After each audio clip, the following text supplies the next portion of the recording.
Monster Hunter Wilds Showcase 23rd October 2024 was a showcase like any other Monster Hunter showcase. They revealed a new locale, a few cool new monsters, some story beats, yep, all checks out, and... wait. We'll have an open beta test. What? You've got to be kidding me. Well, there goes my week of Halloween, cause Ryoso just casually decided to drop an open beta test for Monster Hunter Wilds. I was really not expecting an open beta or a demo for this game until like, after the Game Awards. So I guess it was a pleasant surprise that we get to try out the game quite early. I spent roughly 35 hours on the beta, both on PS5 and on PC, and I kinda just want to talk about it. So let's start with the opening.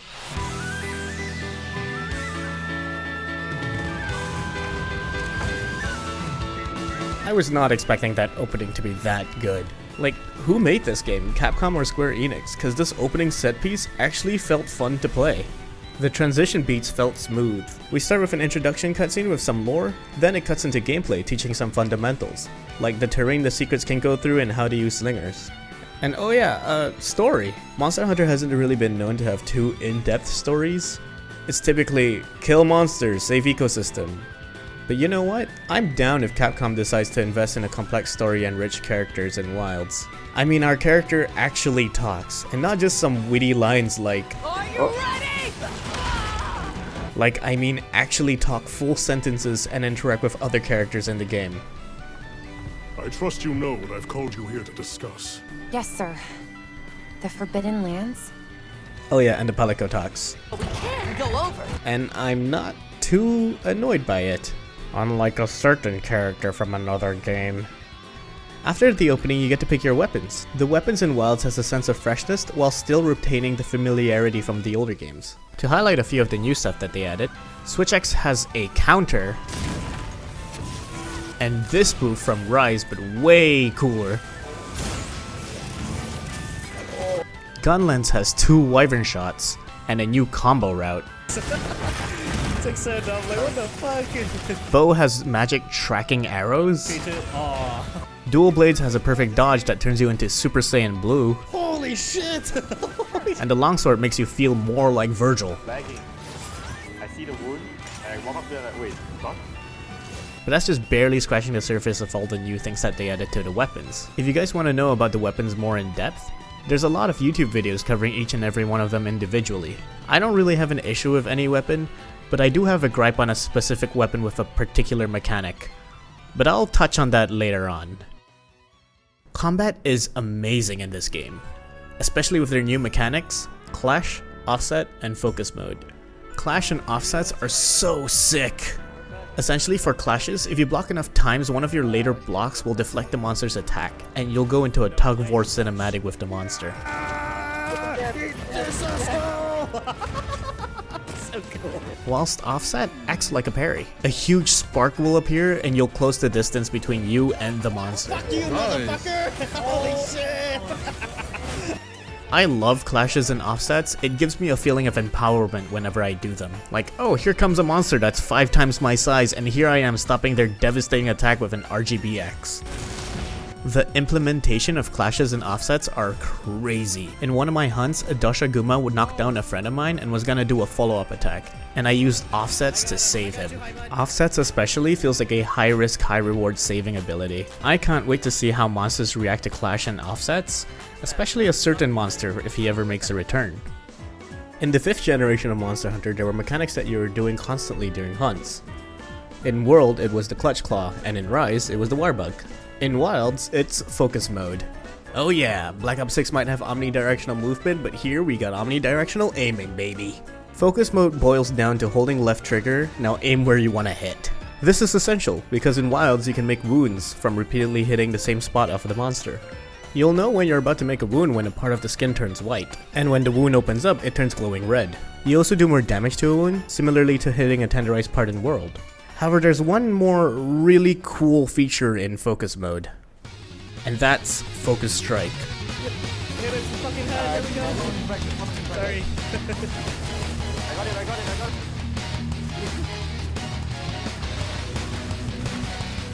While in Focus Mode, pressing R1 leads to a Focus Strike. And if you hit any of the wounds of the monster with a focus strike, you will do a really cool finisher move. They went above and beyond for the animation of the finisher moves. They made Dual Blade's Attack on Titan move even more Attack on Titan. It's so cool. You do a stance with the longsword like you're playing that one minigame from the 1-2 Switch, and you can feel like you're Kamina from Gurren Lagann with the gun lance. Drill! Focus Strike not only deals a good chunk of damage, but for some weapons it helps to get their utility as well. Focus Strike on the Switch X, for example, can either feel the meter or get it to its amped state. On Longsword you can get your gauge levels up, and on Charge Blade you can get your pizza cutter ready.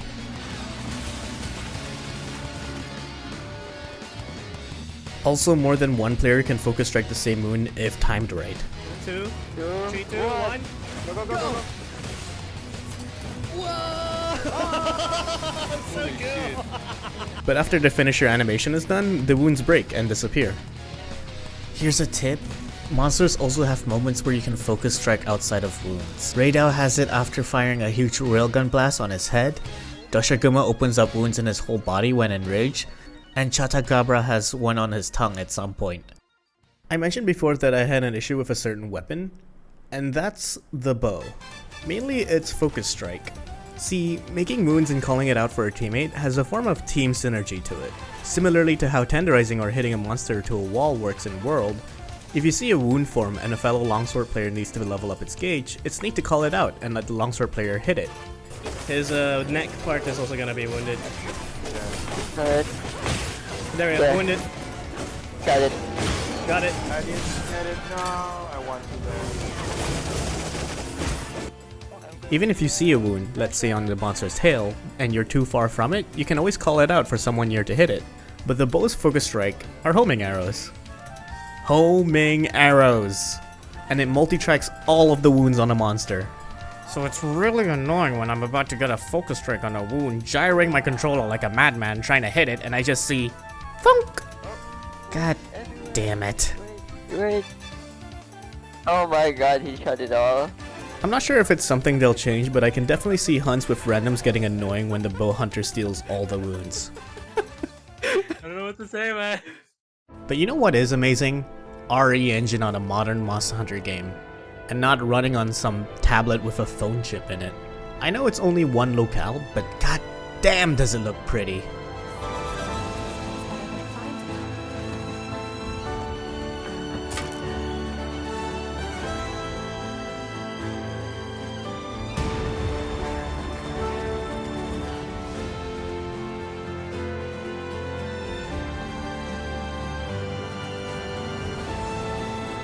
Especially when the dynamic weather system comes into play, a hunt can go from an epic feel with thunderstorms and lightning everywhere, to this golden orange peaceful desert.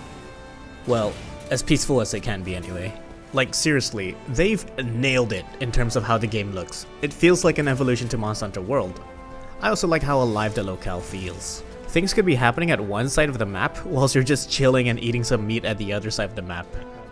Oh my god. You can see in the map this Chatacabra is getting beat up by these street Doshakumas. That's so funny to see. The dynamic weather also goes through from one side of the map, so a friend could experience the weather change before you do. The weather has changed.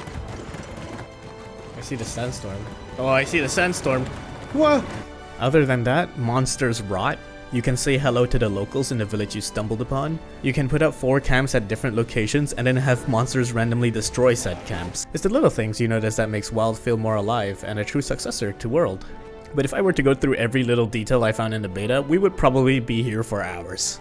Every locale in other Monster Hunter games feels like a playground compared to Wild's because this Wildspire area alone is massive. The hunts act like expedition quests from World, except you can naturally start a quest by doing enough damage to a monster. Where their traditional Tree Faints time limit quests apply. There's still the traditional post a quest and join a quest option, but that's only available if you've killed a monster at least once. How is it not dead yet? So they didn't allow him to.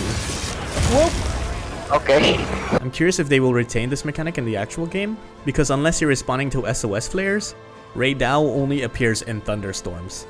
And I am not Zeus, so that can happen whenever the game feels like it. However, there was one thing that my friend kept mentioning during hunts, and that was the monsters move a lot. I don't know if that's due to the map being really big, but I did notice monsters move a lot after a short period of fighting. We were only given 4 different monsters to hunt: a Chupacabra that dies fast, a Balabalahara worm thing, a Doshaguma that knows how to whiff punish for some reason, and a Raidao, the most fun hunt, usually. So I don't really know if it's monster specific, or if all the monsters will move around a lot in the main game. Personally, I don't really mind it, because of secrets, and it doesn't feel too chasey like how it was in the Guiding Lands. But I know that some people it can be a make or break situation, as some new players might find the combat fun, but the chasing part to be extremely mundane. Oh yeah, link parties suck. Let me explain. In order to traverse the locale with friends, it's not as simple as being in the same lobby and partying up. You need to invite your friends into a link party, then invite them into a linked environment, and only then you can traverse the locale with friends. Also, you can't have your link party to an open invite for a first come first serve rule.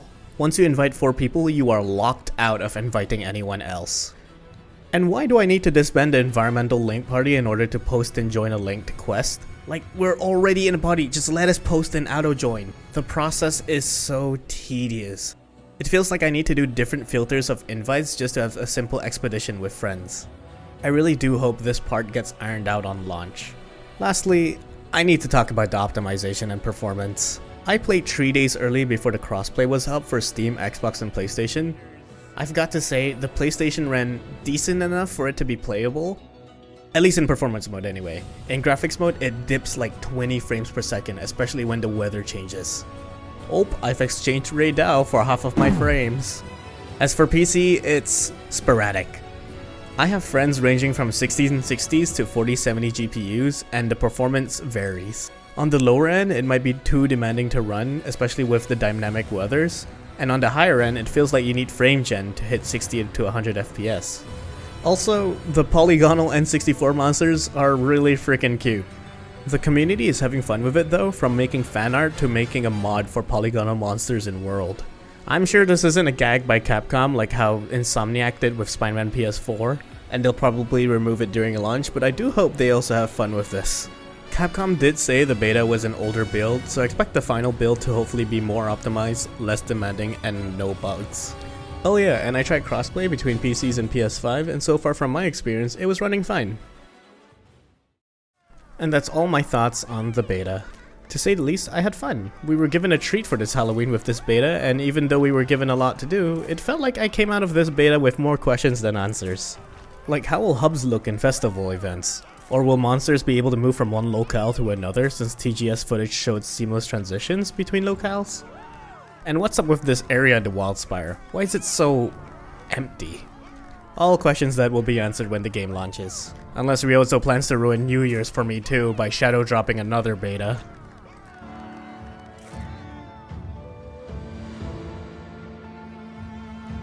There it goes, and that's the end of it.